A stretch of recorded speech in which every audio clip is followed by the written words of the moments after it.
हाय, मैं हूं नसीर अहमद। आज की इस वीडियो में हम प्लाज्मा मेम्ब्रेन, उसके कंपोनेंट्स और इनके फंक्शंस के बारे में पढ़ेंगे। तो चलिए शुरू करते हैं।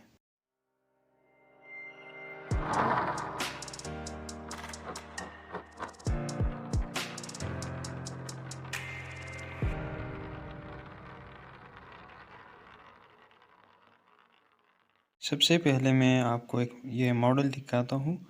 जो ये येलो कलर के हैं, ये फॉस्फोलिपिड बाइलेयर है। इसमें चैनल्स और प्रोटीन्स पड़े हुए हैं। डिफरेंट कलर्स में दिखाई देते हैं, ब्लू और red and white. Plasma membrane her type के सेल्स में पाया जाता है, चाहे वो प्रोकैरियोट्स हों या यूकैरियोट्स हों। प्लाज्मा मेम्ब्रेन सेल का जो इंटरनल एनवायरनमेंट है, मतलब सेल का साइटोप्लाज्म।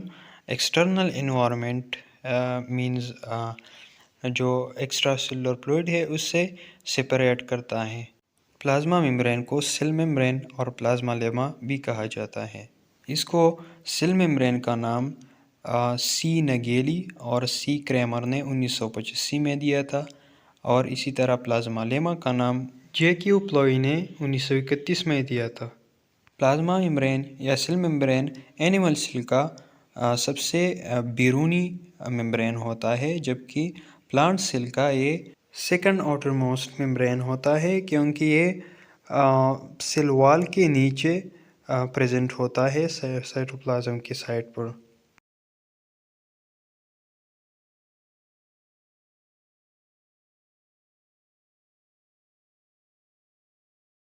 हमारे पास यूकैरियोटिक सेल में जो भी मेम्ब्रेन्स है, मतलब एंडोप्लाज्मिक रेटिकुलम का जो मेम्ब्रेन है, माइटोकॉन्ड्रियल मेम्ब्रेन है, ये सब स्ट्रक्चर में और परमेबिलिटी के लिहाज से सेम होते हैं, बट इनके फंक्शंस अलग होते हैं।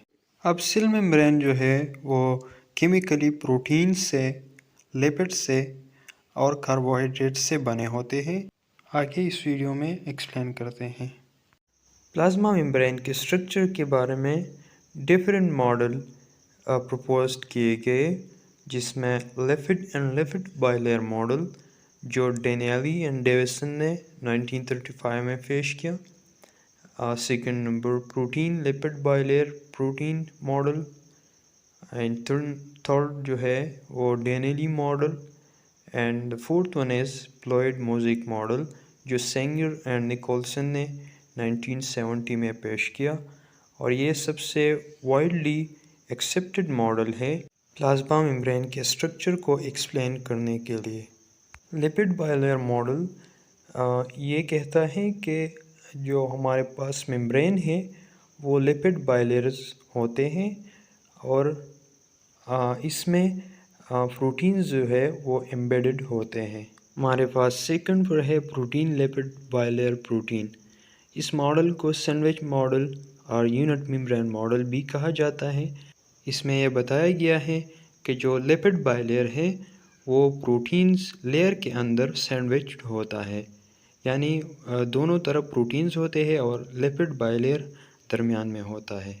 थर्ड नंबर पर डेनेली मॉडल, ये भी डेविसन और डेनेली ने पेश किया था। इसमें भी वही लिपिड बाइलेयर जो है वो सैंडविच की बात की गई है कि लिपिड बाइलेयर प्रोटीन्स के अंदर सैंडविच हुआ है, और इसमें परमेबिलिटी के डिफरेंट रेशो है, यानी बाज़ मालिक्यूल वो अलाउ करता है, बाज़ नहीं। लास्ट नंबर पर हमारे पास फ्लूइड मोज़ेक मॉडल है जो सेंगर और निकोलसन ने 1970 में पेश किया था। इसमें यह बताया गया है कि प्लाज्मा मेम्ब्रेन मुख्तलिफ मालिक्यूल से बना है, जैसे कि lipids, proteins, cholesterol and carbohydrates, और ये अपनी जगह पर फिक्स नहीं है, ये मूव करते रहते हैं। नेक्स्ट प्लाज्मा मेम्ब्रेन के स्ट्रक्चर को पढ़ते हैं फ्लूइड मोज़ेक मॉडल के मुताबिक। Plasma membrane lipids, proteins, carbohydrates और कोलेस्ट्रॉल से बना होता है, और इसका जो बुनियादी पार्ट है वो फॉस्फोलिपिड बाइलेयर होता है, जो दो एक्वस एनवायरनमेंट्स जो है वो साइटोप्लाज्म और एक्स्ट्रा सेलुलर फ्लूइड के दरमियान एक बैरियर का काम करता है। फॉस्फोलिपिड एक 3 कार्बन कंपाउंड ग्लाइसरोल होता है जिसके साथ दो फैटी एसिड और एक फॉस्फेट ग्रुप अटैच होता है।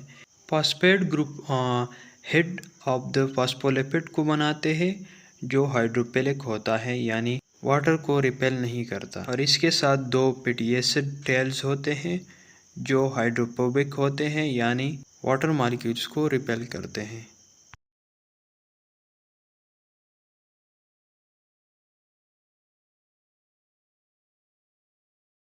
प्लाज्मा मेम्ब्रेन 50 से 60% प्रोटीन्स का बना होता है, और ये प्रोटीन्स लार्जर आयंस और मॉलिक्यूल्स को इंपोर्ट और एक्सपोर्ट करने में हेल्प करता है, और इसी तरह कम्युनिकेशन में भी ये हेल्प करता है। हमारे पास प्लाज्मा मेम्ब्रेन में दो टाइप्स के प्रोटीन्स होते हैं, एक को इंट्रिंसिक और इंटीग्रल प्रोटीन भी कहा जाता है, और दूसरे को एक्सट्रिंसिक और पेरिफेरल प्रोटीन भी कहा जाता है। इंट्रिंसिक और इंटीग्रल प्रोटीन्स होते हैं जो हमारे पास मेम्ब्रेन का फॉस्फोलिपिड बाइलेयर है उसके अंदर पड़े हुए होते हैं। एक्सट्रिंसिक और पेरिफेरल प्रोटीन्स वो होते हैं जो हमारे पास फॉस्फोलिपिड का जो बाइलेयर है उसके जो हेड रीजन है हाइड्रोफिलिक उसके साथ लूजली अटैच होते हैं, या हमारे पास इंट्रिंसिक प्रोटीन्स के साथ लूजली अटैच होते हैं।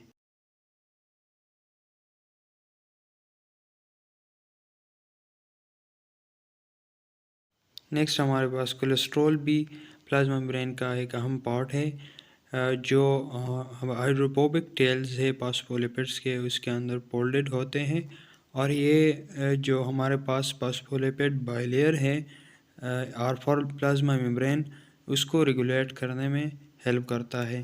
प्लाज्मा मेम्ब्रेन का नेक्स्ट अहम पार्ट कार्बोहाइड्रेट्स हैं, जिसमें ग्लाइकोप्रोटीन्स और ग्लाइकोलिपिड्स आते हैं।